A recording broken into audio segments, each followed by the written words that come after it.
দেখুন ইতিমখানা মাদ্রাসায় থেকে যাওয়ার কি রাস্তা অবস্থা, কাদার মধ্যে বাচ্চা পোলা নিয়ে যাওয়া খুবই কষ্ট। এই রাস্তাটা যদি সবাই মিলে সহযোগিতা করে পিঠে সোলিং করে দেওয়া যায় তাহলে এই ইতিমখানা মাদ্রাসায় যাওয়ার বাচ্চা পোলা খুব ভালো হয়। দেখুন কাদার মধ্যে যাওয়ার কি একটা ঝামেলা। যাও যাও যাও যাও। হ্যাঁ,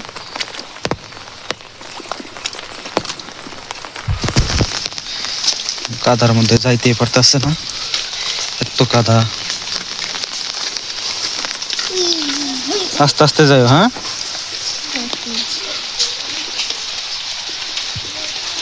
এটা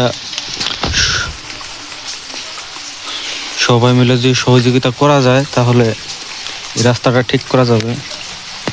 অবশ্যই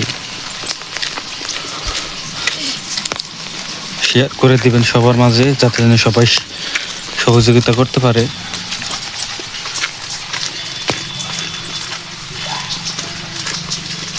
অবশ্যই আপনারা সবাই ভালো থাকবেন।